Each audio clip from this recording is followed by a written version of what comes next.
आज इस वीडियो में हम 3 अलग अलग कहानियाँ देखेंगे जो एक से बढ़कर एक है। तीनों ही कहानियाँ स्टूडेंट्स और यूनिवर्सिटी से जुड़ी हुई हैं। इसीलिए इस फिल्म का नाम भी हॉन्टेड यूनिवर्सिटी सेकंड सेमेस्टर है। पहली कहानी का नाम है द फाइनल ईयर्स चेयर्स, जिसकी शुरुआत में हम एक यूनिवर्सिटी को देखते हैं जहाँ पर स्टूडेंट्स अपना फाइनल ईयर का आखिरी दिन सेलिब्रेट करने आए थे। अब उनकी यूनिवर्सिटी किसी हॉन्टेड भूतिया जगह से कम नहीं थी, क्योंकि हर साल फाइनल ईयर के दिन किसी न किसी स्टूडेंट की मौत हो जाती है और ये बात हर किसी को पता है। हकीकत ये है कि इस यूनिवर्सिटी में एक भूत रहता है जो फाइनल ईयर के दिन ही नजर आया करता था, और जो स्टूडेंट भी उस भूत को देखता उसकी मौत हो जाया करती थी। अब यहाँ हम एक लड़के टाई को देखते हैं जिसके पास ये खूबी थी कि वो अगर कहीं भूत वगैरह होता था ये उसे देख सकती थी। टाई की बचपन की एक दोस्त भी थी, दोनों एक दूसरे के काफी करीब थी। वो लड़की काफी अच्छी और मासूम थी, इसलिए टाई उसका बहुत ख्याल रखती थी। अब जब ये दोस्त एक जगह से गुजर रहे थे तो टाई की दोस्त को अजीब सा महसूस हुआ। वो एक दरवाजे के पास आकर रुक गई, जिसकी खिड़की के उस तरफ वो भूत की परछाई को देखती है। अब इससे पहले इसकी नजर उस तरफ पड़ती, टाई उसकी आंखों के सामने पेपर कर देती है ताकि वो भूत को ना देखे, क्योंकि अगर उसकी दोस्त ने भूत को देख लिया तो वो भूत उसे मार देगा। अब सारे स्टूडेंट्स को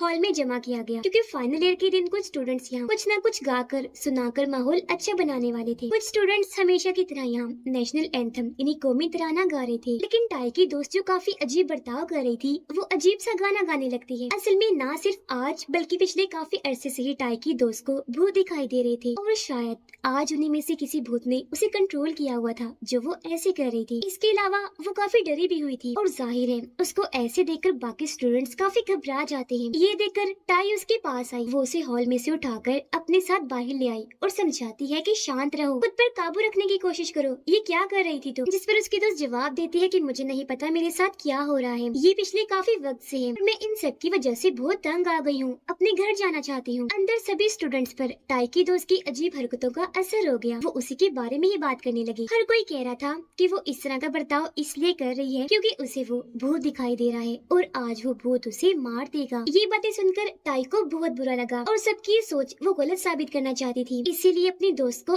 और समझाकर वापस सबके बीच ले आती है। अब उन्हीं में से एक स्टूडेंट टाई की दोस्त से पूछता है कि भाई हुआ क्या है तुम्हें, तुम क्यों ऐसी हरकतें कर रही हो। जो सुनकर वो सब कुछ सच बताने लगी कि मेरे साथ पिछले काफी वक्त से अजीब हो रहा है, मुझे भूत दिखाई दे रहे हैं, मैं घर जाना चाहती हूँ। जो कहकर वो रोने लगी। टाई ने जब उसे समझाकर चुप करवाया तो वो दोबारा डर गई, क्योंकि तभी उसे अपने सामने एक और लड़के का भूत दिखाई दिया जो बेहद डरावना लग रहा था, और वो गुस्से में उसकी दोस्त को कुछ न कुछ कहे जा रहा था। उसकी आंखें अजीब थीं, चेहरे का रंग भी बदल गया था। उसे देखकर तो वो इतना डर गई कि जोर से रोते हुए चिल्लाने लगी, बार बार घर जाने की जिद करने लगती है। जो सुनकर एक स्टूडेंट कहने लगा कि हमें तुम्हारी बातों पर यकीन नहीं कि तुम सच बोल रही हो या नहीं। अगर तुम्हारे अलावा यहाँ किसी और स्टूडेंट को भी भूत दिखाई दिया तो हम समझ जाएंगे कि तुम सच बोल रही हो और तभी तुम्हें घर जाने दिया जाएगा। पर क्योंकि और किसी स्टूडेंट को भूत दिखाई नहीं दे रहा था तो वो भी टाई की दोस्त को झूठा ही कहते हैं। ये देखकर उसकी दोस्त टाई की तरफ देखने लगी और कहती है कि मेरी इस दोस्त को नजर आते हैं भूत। पर उसकी दोस्त के होश तो तब उड़े जब टाई भी कह देती है कि नहीं ऐसा कुछ नहीं है, मैं भी भूत नहीं देख सकती। जो सुनकर उसकी दोस्त का दिल टूट गया। पर तभी अचानक उसे गाना गाने की आवाज आई। उसने सोचा कि स्टूडेंट्स में से कोई गा रहा होगा तो वो उनकी तरफ देखने लगी, पर वो गलत थी क्योंकि सभी स्टूडेंट्स तो एकदम चुपचाप होकर उसकी तरफ ही देख रहे थे। अब जब उसने गौर किया तो उसे पता चला कि नहीं ये आवाज तो ऊपर से आ रही है, और अब जैसे उसने ऊपर देखा तो हैरत, वहाँ पर बहुत सारे भूत थे जो भी बहुत डरावने लग रहे थे। खौफनाक ज्यादा वो इस वजह से लग रहे थे क्योंकि सभी उल्टे लटके हुए थे, जिन्हें देखकर टाई की दोस्त इतना डर गई कि एक लड़की के ऊपर उल्टी कर देती है। अब ये देखकर सबको उसकी हरकतों पर हंसी आई तो वो उसका मजाक बनाने लगते हैं। अब अपनी बेइज्जती होते हुए देखकर उसे बहुत बुरा लगा, इसलिए वो यहाँ से भाग गई। टाई को अपनी दोस्त की फिक्र थी, वो उसे अकेला छोड़ना नहीं चाहती थी, इसलिए वो उसे ढूंढने चली गई। पर जैसे वो एक कमरे में आई तो वहाँ एक लड़की के भूत को देखती है जो भी बहुत डरावनी लग रही थी क्योंकि उसके बाल खुले थे और सर खून से भरा हुआ था। अब जैसा कि हम जानते हैं कि टाई भूत को देख सकती है, लेकिन वो उसे अनदेखा करके वहाँ से चली गई अपनी दोस्त को ढूंढने के लिए। काफी ढूंढने पर आखिर टाई ऊपर गई और वो छत की दीवार पर अपनी दोस्त को बैठा हुआ देखती है। अपनी दोस्त की ऐसी हालत देखकर टाई को बहुत बुरा लगा, इसलिए वो उसे संभालने आगे बढ़ने लगी। पर क्योंकि उसकी दोस्त नाराज थी इसलिए वो उसे अपने करीब आने से मना करने लगी। कहती है कि तुम कैसी मेरी दोस्त हो, हालांकि तुम्हें भूत दिखाई देते हैं, तो फिर तुमने क्यों मेरा साथ नहीं दिया, क्यों मुझे अकेला किया, सबके सामने झुठलाया। मुझे सुनकर रोते हुए टाई कहती है इसलिए नहीं दिया तुम्हारा साथ क्योंकि जैसे तुम्हारी बात पर कोई यकीन नहीं कर रहा था, मेरी बात पर भी ना करता, मेरा भी सब मजाक बनाते। अब ये सुनकर उसकी दोस्त को और बुरा लगा कि इसे अपनी बेइज्जती की ही परवाह है। वो काफी दुखी हुई, कहती है अच्छा मेरी दोस्त आई, अपना ख्याल रखना, मैं जा रही हूँ, पर वादा करती हूँ हम जल्द मिलेंगे क्योंकि मैं तुम्हारे साथ हमेशा रहना चाहती हूँ। इतना कहकर वो छत से कूद गई, बुरी तरह अपनी जान ले लेती है। ये देखकर टाई रोती ही रह गई कि ये पलक झपकते ही क्या हो गया। वो नीचे अपनी दोस्त की लाश की हालत को देखकर बहुत दुखी हो जाती है। अपनी बचपन की दोस्त को खोकर वो पूरी तरह से टूट गई। उसे पछतावा होता है कि मैंने अपनी दोस्त का साथ क्यों नहीं दिया। अगर मैं ऐसा ना करती तो वो भी इतना बड़ा कदम ना उठाती। मेरी एक छोटी सी गलती ने उसे अपनी जान लेने पर मजबूर कर दिया। पर हमने देखा कि टाई जब वहाँ खड़ी रो रही थी तो उसकी दोस्त दोबारा उसके पास आ जाती है और उसकी हालत देखकर हम यहाँ समझ गए कि ये उसकी आत्मा है। जिसके बाद वक्त काफी तेजी से गुजरता गया। टाई अपनी ग्रेजुएशन पूरी कर लेती है, पर हमने देखा कि वो हमेशा बहुत खुश रहने लगी है क्योंकि उसकी दोस्त की आत्मा हमेशा उसके साथ जो रहती है और ये सारा काम मिलजुल के करती है। और इसी के साथ ये पहली कहानी इधर ही खत्म हो जाती है। दूसरी कहानी का नाम है द सी बेड, जिसकी शुरुआत में हम एक मेडिकल स्टूडेंट को देखते हैं जिसका नाम टैन होता है, जो अपनी यूनिवर्सिटी की हॉस्पिटल के एक कमरे में अपने रूममेट के साथ रहता है। क्योंकि वो इस यूनिवर्सिटी में नया नया आया था, इसीलिए यहाँ की खबरें देख रहा था। उसकी नजर एक खबर पर पड़ी जो उसे जरूरी लग रही थी, तो वो अब उसे देखने लगता है। उसने सुना कि इस यूनिवर्सिटी का एक स्टूडेंट अपनी ग्रेजुएशन पूरी होने से पहले ही मर गया। उसकी मौत अपने बेड पर हुई थी। डरा देने वाली बात ये कि वो अब भूत बन चुका है जो हर साल अपने बेड पर सोने के लिए आता है। जो सुनकर टैन काफी डर गया क्योंकि उस स्टूडेंट का बेड नंबर सी था और अब यहाँ टैन का बेड नंबर भी सी ही है। फिर वो अपनी दोस्त से मिला। दोनों एक दूसरे को पसंद करती थी, इसीलिए काफी अच्छा वक्त गुजारते हैं। अगले दिन टैन यूनिवर्सिटी में गया और क्योंकि अब वो यहाँ का मेंबर बनकर डॉक्टर बनने की ट्रेनिंग लेगा, तो यहाँ सबसे पहले सारे स्टूडेंट से कसम ली जाती है जिसमें वो ये वादा करते हैं कि जब हम डॉक्टर बनेंगे तो हमेशा अपने मरीजों का ख्याल रखेंगे, तब तक जब तक हम इस फील्ड में हैं। फिर जब टैन वापस अपने कमरे में आया तो देखता है कि उसका रूममेट अपने घर जा रहा है, जिससे टैन काफी घबरा गया क्योंकि आज रात उसे अकेले ही अपने कमरे में सोना पड़ेगा। अब टैन को एक ऐसी बीमारी थी जिसकी वजह से उसे हर कुछ देर के बाद दौरे पड़ा करते थे, जिसकी वजह से उसे लगता है कि शायद मैं एक अच्छा डॉक्टर नहीं बन पाऊंगा। अब जब वो अपने कमरे में था तो उसे फिर से दौरा पड़ जाता है। वो खुद को काफी संभालने की कोशिश करता है और तब उसे काफी देर लगती है खुद को नॉर्मल करने में। अब तभी दरवाजे पर दस्तक हुई। टैन ने जब चेक किया तो वहाँ उसकी दोस्त थी जो उसके साथ वक्त गुजारने आई थी। ये दोनों काफी बातें भी करते हैं और मिलकर पढ़ाई भी करते हैं क्योंकि उसकी दोस्त टैन की पढ़ाई में मदद करती है। आज भी वो उसे पढ़ा ही रही थी, पर उसका ध्यान पढ़ाई में ना होकर कहीं और ही था। वो ख्यालों में खोया हुआ था। उसकी दोस्त के पूछने पर वो उल्टा उस पर ही भड़कने लगा,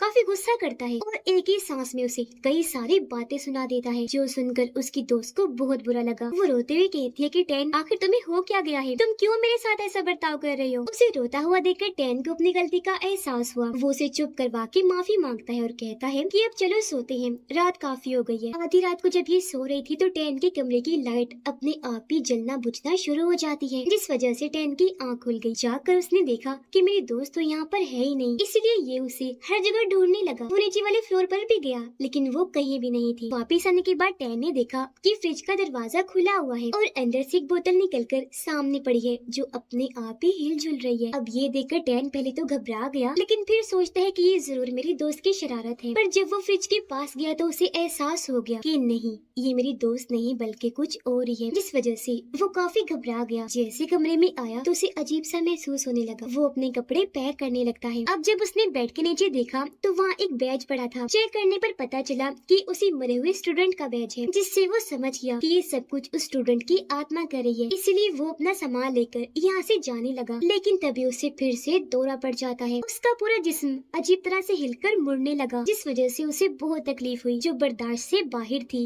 इसीलिए वो वहीं गिरकर बेहोश हो जाता है। उसे जब होश आई तो वो खुद को अपने बेड पर पाता है जहाँ उस स्टूडेंट का भूत भी आ गया था जो बेहद डरावना था। उसका जिस्म अजीबोगरीब था, बाजू भी टूटकर मुड़ी हुई थी, ठीक से उसे चला भी नहीं जा रहा था, चेहरा भी खौफनाक था और बहुत बदसूरत लग रहा था। स्टूडेंट की आत्मा अपना बैज लेती है क्योंकि ये उसे बहुत प्यारा था, लेकिन उसने देखा कि ये बैज तो खराब हो गया है जो भागते हुए टैन ने कर दिया था, जिस वजह से स्टूडेंट की आत्मा को गुस्सा आ गया और वो टैन पर हमला कर देता है, जिससे वो नीचे गिर गया और अब आत्मा दोबारा उसकी तरफ बढ़ने लगी उसे जान से मारने के लिए। यहाँ हमने देखा कि टैन का जिस्म पूरी तरह से पैरालाइज हो चुका है, यानी वो अपना जिस्म हिला नहीं पा रहा था। उसने फिर भी जैसे तैसे अपने दोस्त को कॉल लगाया क्योंकि मोबाइल उसके पास था, लेकिन उसने भी कॉल नहीं उठाई। अब आत्मा क्योंकि आगे बढ़ रही थी तो टैन घसीटता हुआ आगे जाने लगा और अब वो उसके बहुत करीब आ गया था, लेकिन टैन फिर भी उसे दूर जाते हुए बाहर जाने वाले रास्ते की तरफ आ जाता है। वो जैसे सीढ़ियों के पास गया कि तभी तभी आत्मा वहाँ आकर उसका गला पकड़ लेती है और उसे जान से मारने की कोशिश करने लगा। यहाँ टैन को अपनी मौत साफ दिखाई दे रही थी। इन आखिरी पलों में वो अपनी यहाँ उठाई कसम को याद करता है। उसने सोचा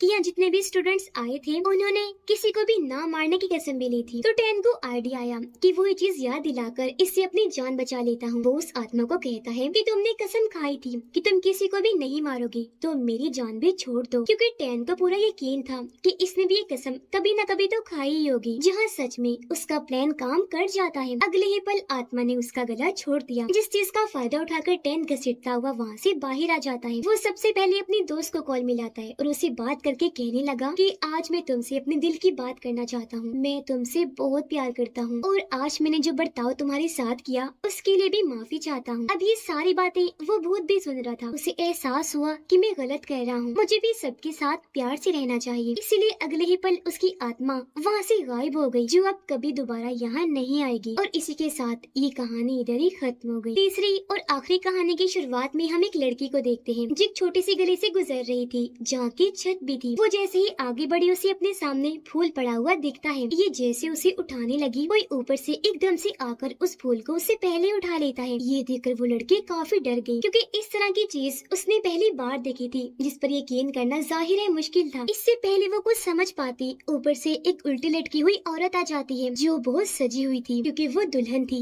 पर इंसान नहीं भूत थी। वो लड़की का सर पकड़ लेती है, जिससे वो बहुत डर गई। खुद को छुड़वाने की कोशिश करने लगी, पर वो छोड़ती ही नहीं और लड़की को बुरी तरह मार देती है। इसके बाद हम मीन नाम की एक लड़की को देखते हैं जो भी स्टूडेंट थी, और वो अपने दो दोस्तों के साथ एक बिल्डिंग में बैठी थी और उन्हें उसी उल्टी लटकी हुई दुल्हन के भूत के बारे में बताने लगती है। पर दोनों को ही इस बात पर यकीन नहीं आ रहा था। इसके बाद मिन अपने भाई को कॉल करती है, क्योंकि उसके पास मिन का लैपटॉप था जिसे ही मिन मंगवा रही थी। तब उसका भाई अपनी बहन की बात मानकर उसे लैपटॉप देने के लिए जाने लगा। ये भी उसे छत वाली गली से गुजरने लगा, जहाँ भी उसके सामने वो फूल गिरा हुआ था जो दुल्हन के भूत ने ही गिराया कि इसे भी अपना शिकार बना लूं। पर वो तो अपने ही धुन में मगन आगे बढ़ रहा था। फूल पर उसकी नजर नहीं पड़ी और वो वहाँ से निकलकर दूसरी तरफ से आगे बढ़ने लगा। उधर मिन अपनी दोस्तों को अब दूसरी कहानी सुना रही थी, जिसमें एक लड़की जो ग्रेजुएशन कर रही थी, उसे लग रहा था कि मैं क्योंकि पढ़ाई में कमजोर हूँ तो ग्रेजुएशन पूरी नहीं कर पाऊंगी, फेल हो जाऊंगी। इसीलिए उसने अपनी ग्रेजुएशन पूरी होने से एक दिन पहले छत से कूदकर अपनी जान ले ली। और बस उस हादसे के बाद हर साल अजीब होने लगा। एक स्टूडेंट की ग्रेजुएशन पूरी होने से एक दिन पहले मौत हो जाती है और उन सब की मौतों के पीछे उस लड़की के भूत का ही हाथ है, यानी उस स्टूडेंट का जो खुद को कमजोर समझती थी। उधर मिन का भाई मिन के पास आने के लिए गलती से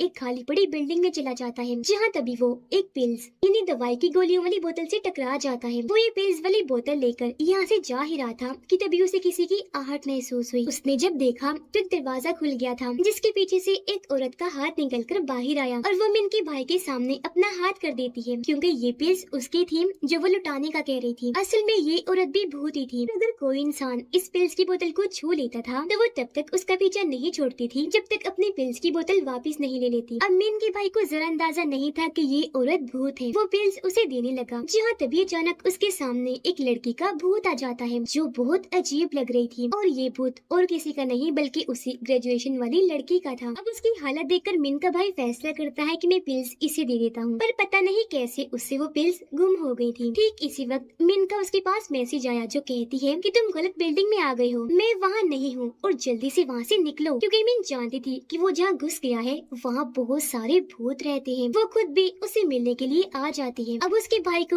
लड़की की आत्मा पर तरस आने लगा, इसीलिए वो उसे भी अपने साथ बाहर ले आया था, क्योंकि उसे इसका भी नहीं पता था कि ये भी भूत है। पर मिन के सामने आने पर वो भूत वहाँ से गायब हो गई, क्योंकि वो अब मिन की दोस्तों वाले कमरे में आ गई थी, जिसे देखकर उसकी दोस्तें काफी डर जाती हैं, चिल्लाने लगी। इतनी ही देर में यह मीन आ गई जो उनसे पूछती है तुम लोग आखिर इतना क्यों डर रही हो। उसकी दोस्तों ने जब बताया कि यहाँ भूत है तो वो भी काफी डर जाती है और चिल्लाने लगी, पर वो लड़की का भूत वहाँ से गायब हो गया। और फिर तभी कमरे के सामने उस औरत का भी भूत आ जाता है जो मिन के भाई का नाम लेकर उसे अपने पिल्स वापस मांगती है। ये देखकर मिन समझ गई कि अब मुझे अपनी और अपने दोस्तों की जान कैसे बचानी है। वो अपने भाई को कॉल करके उसे जल्दी से यहाँ पिल्स लाने को कहती है, पर क्योंकि वो तो गुम हो चुकी थी इसीलिए उसका भाई उसे ढूंढने लगा, जो आखिर मिल तो गई लेकिन वो छत वाली गली के बीचों बीच पड़ी थी। अब एक तरफ मिन बार बार उसे पिल्स लाने का कह रही थी, जबकि वहाँ पड़े फूल को देखकर उसका भाई समझ गया कि इस गली में भी कोई भूत रहता है, पर वो फिर भी जैसे तैसे आगे बढ़ा उन पिल्स को उठाने के लिए। लेकिन तभी दुल्हन का उल्टा लटका हुआ भूत अचानक अचानक उसके सामने आ गया, जिसे देखकर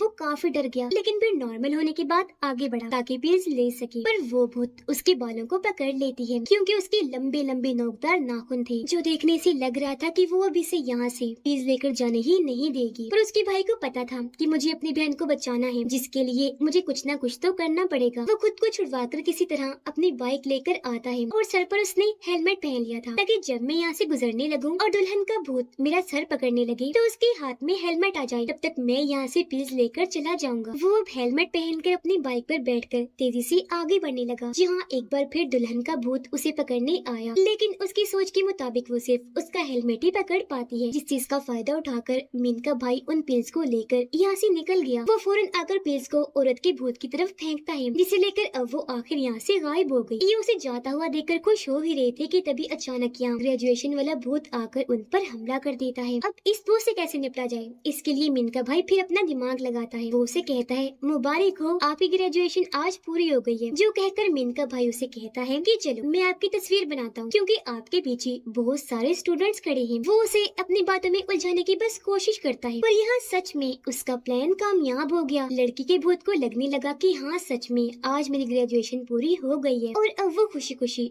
वहाँ से गायब हो जाती है, जिसके साथ ये तीसरी कहानी भी यहीं पर खत्म हो गई। लेकिन वीडियो खत्म होने से पहले मेरा आपसे सवाल है, आपको इनमें से कौन सी कहानी पसंद आई? कमेंट सेक्शन में जरूर बताइएगा। और यहीं पर ये वीडियो भी एंड हो जाती है।